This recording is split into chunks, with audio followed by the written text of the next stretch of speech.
RMC, la radio d'opinion, c'est Hervé Gattegno. Hervé, bonjour. Bonjour. Alors, vous maintenez, après avoir écouté Nadine Morano, Nicolas Sarkozy peut dire merci à Nadine Morano. Mais pourquoi? Écoutez, ce qu'on voit avec cette affaire Morano, c'est que finalement, on a eu un psychodrame assez largement disproportionné, mais assez révélateur. Révélateur de quoi?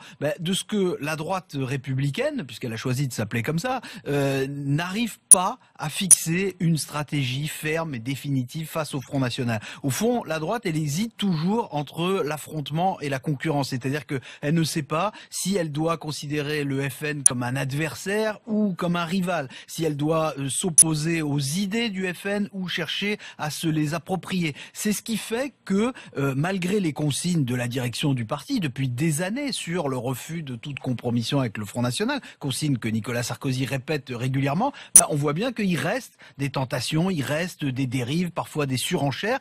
Donc au fond, sans l'avoir voulu, Nadine Morano, elle a permis à Nicolas Sarkozy de clarifier cette ligne. Elle l'a même obligé à le faire. Donc finalement, elle a été remerciée, Nadine Morano, mais pour ça, Nicolas Sarkozy devrait peut-être lui dire merci. Oui, mais Nadine Morano revendique le soutien de milliers de militants, ce qui n'est pas faux. Et moi j'entends des militants on n'a pas la liste. Des Républicains, non. Mais enfin, qui appellent ici et qui disent Morano, on la soutient. Dites-moi, est-ce que ce ne sont pas des voix perdues pour les Républicains et pour Nicolas Sarkozy? Alors c'est possible, évidemment, mais encore une fois, Nadine Morano, d'abord, elle n'a pas laissé le choix à Nicolas Sarkozy, contrairement à ce qu'elle dit. Elle ne lui a pas laissé le choix, c'est elle qui s'est enferrée. Donc, soyons clairs, il est probable que des militants la soutiennent. Moi, je n'arrive pas à croire qu'il soit des bataillons entiers. Mais si à cause de cette affaire, des militants ou des sympathisants décident de ne pas voter pour Nicolas Sarkozy, je ne crois pas que ce soit si grave que cela pour lui, d'autant qu'ils ne voteront pas non plus pour les rivaux de Nicolas Sarkozy, puisque Alain Juppé et François Fillon, ils ont tout autant désavoué Nadine Morano que Nicolas Sarkozy. Et si Nadine Morano va au bout de son envie de se présenter à la primaire, à condition qu'elle puisse se satisfaire à toutes les conditions qui sont nombreuses, on pourra à ce moment-là mesurer combien pèse précisément cette tendance-là chez les Républicains. Donc à défaut de la gratitude des siens, on verra bien si Nadine Morano y gagne une reconnaissance. Alors vous l'avez entendu tout à l'heure, elle a parlé des Français et de ceux qu'elle aurait ou celles qu'elle aurait pu choquer, heurter, blesser.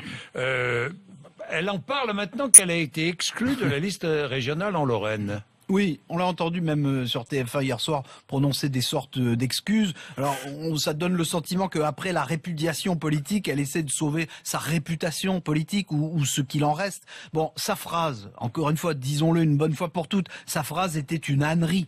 Aujourd'hui, elle dit que ses paroles ont été manipulées. C'est évidemment faux. Tout le monde peut le constater en cliquant sur n'importe quel site internet. La France elle n'est plus depuis des siècles un pays de race blanche. C'est idiot de l'avoir dit, c'est encore plus idiot de l'avoir maintenu, et c'est insensé de la part de Nadine Morano d'en avoir fait un marqueur de sa pensée politique. Donc elle s'est mise à dos les centristes, les modérés, les libéraux, les gaullistes traditionnels. Même vous pouvez éventuellement demander à Jean-Louis Debré tout à l'heure ce qu'il en pense. Le pire, c'est que même si elle avait fait ce faux mea culpa 2 jours plus tôt, là, dans ce cas-là, elle aurait mis Nicolas Sarkozy et toute la droite dans un embarras inextricable. Et étrangement, elle n'a pas choisi cette solution, donc elle a fait tout ça trop tard, et en cela aussi, Nicolas Sarkozy peut lui dire merci. Oui, mais est-ce que tout cela donne une indication sur la manière dont Nicolas Sarkozy va mener la bataille jusqu'à l'élection présidentielle contre le Front National? Ça montre que la marge de manœuvre est plus étroite que Nicolas Sarkozy n'avait pu le penser.